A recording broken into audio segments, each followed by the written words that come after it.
வணக்கம் நேயர்களே, இன்று அக்ஷயம் சேனல் வாயிலாக மறுபடியும் உங்களை சந்திப்பதில் மிக மகிழ்ச்சி. இதுவா தானம் என்ற தலைப்பில் ஒரு சிறு கதை ஒன்று பார்க்கலாம். வசந்தபுரி என்ற பசுமையான ஊரில் மலைகளின் அடிவாரத்தில் செந்தாமரை ஆற்றின் கரையில் பணக்காரர் ஒருவர் வாழ்ந்து வந்தார். அவரது பெயர் வேலவன். அவரது மாளிகை தங்கத்தால் விளங்கியது, பவளக்கற்களால் அலங்கரிக்கப்பட்டிருந்தது.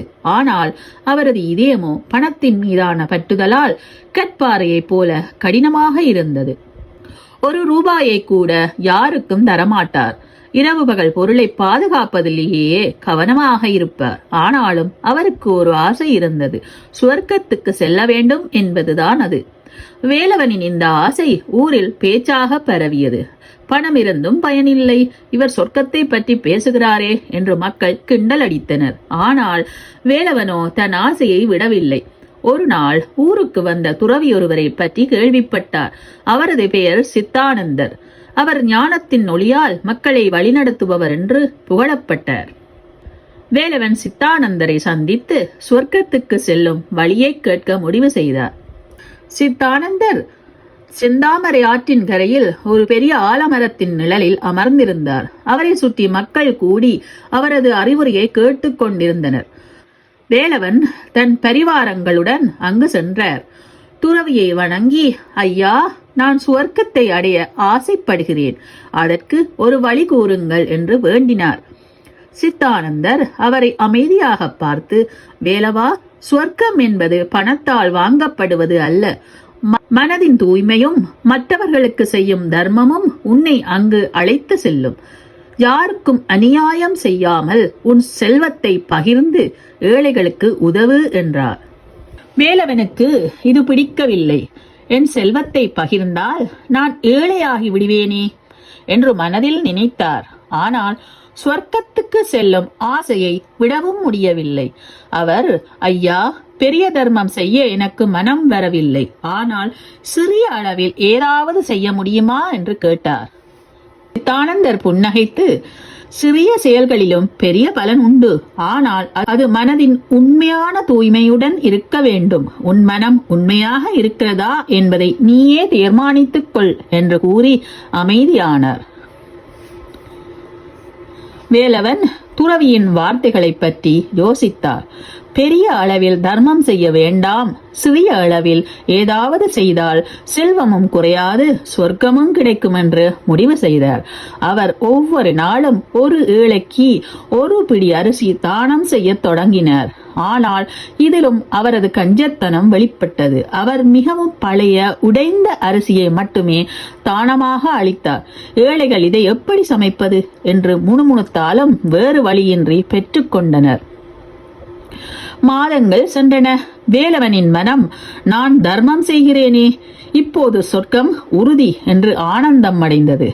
ஆனால் ஊரில் மக்கள் அவரை பற்றி பேசத் தொடங்கினர்.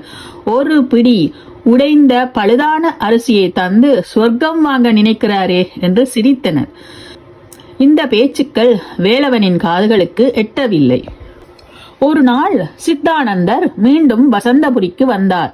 இதை கேள்விப்பட்ட வேலவன் உடனே அவரை சந்திக்க சென்றார். ஆலமரத்தின் அடியில் அமர்ந்திருந்த துறவியை வணங்கி, ஐயா, தாங்கள் கூறியபடி நான் தினமும் ஒரு ஏழைக்கு ஒருபடி அரிசி தானம் செய்து வருகிறேன். இப்போது எனக்கு சொர்க்கம் உறுதியாக கிடைக்குமல்லவா என்று ஆவலுடன் கேட்டார். சித்தானந்தர் ஒரு வார்த்தை கூட பேசாமல் அருகில் இருந்த ஆலமரத்தின் அடிப்பகுதியை தன் விரல் நகத்தால் கீறத் தொடங்கினார். வேலவன் பொறுமையாக காத்திருந்தார். ஆனால் துறவி தொடர்ந்து மரத்தை கீறிக்கொண்டே இருந்தார். ஒரு மணி நேரம் கடந்த பிறகு வேலவனின் பொறுமை குறைந்தது. ஐயா, நான் கேட்பதற்கு பதில் சொல்லாமல் இந்த மரத்தை ஏன் கீறிக்கொண்டிருக்கிறீர்கள் என்று கேட்டார். சித்தானந்தர் அமைதியாக புன்னகித்து, வேலவா, நான் இந்த மரத்தை என் விரல் நகத்தால் வெட்டி கொண்டிருக்கிறேன் என்றார். இதை வெட்டி முடிக்கும் வரை அமைதியாக இரு என்றார். வேலவனுக்கு சிரிப்பு வந்தது. ஐயா, இவ்வளவு பெரிய ஆலமரத்தை விரல் நகத்தால் வெட்ட முடியுமா? கோடாரியால் வெட்டினாலே பல நாட்கள் ஆகுமே என்று கேட்டார். சித்தானந்தர் அவரை நேராக பார்த்து, வேலவா, நீ ஒரு பிடி உடைந்த பழுதான அரிசியை தந்து சொர்க்கத்தை அடைய முடியும் என்று நினைக்கிறாய்.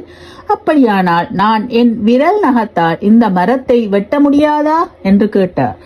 வேலவனுக்கு துறவியின் வார்த்தைகள் மனதில் ஆழமாக பதிந்தன. அவரது கஞ்சத்தனம், சுயநலம் எல்லாம் அவர் முன் தோன்றின.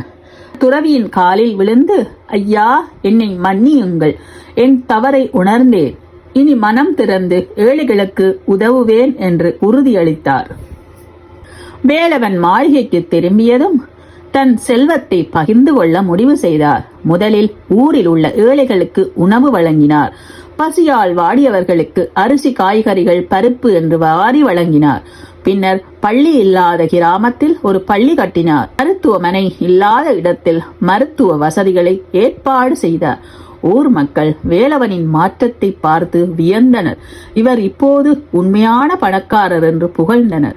வேலவனின் மனதில் ஒரு அமைதி பரவியது. சொர்க்கத்தை பற்றிய ஆசை மறைந்தது. மற்றவர்களுக்கு உதவுவதிலேயே மகிழ்ச்சியை கண்டார். ஒரு நாள் சித்தானந்தர் மீண்டும் வேலவனை சந்திக்க வந்தார். வேலவன் அவரை மகிழ்ச்சியுடன் வரவேற்று, ஐயா, தங்கள் அறிவுரையால் என் வாழ்க்கை மாறியது.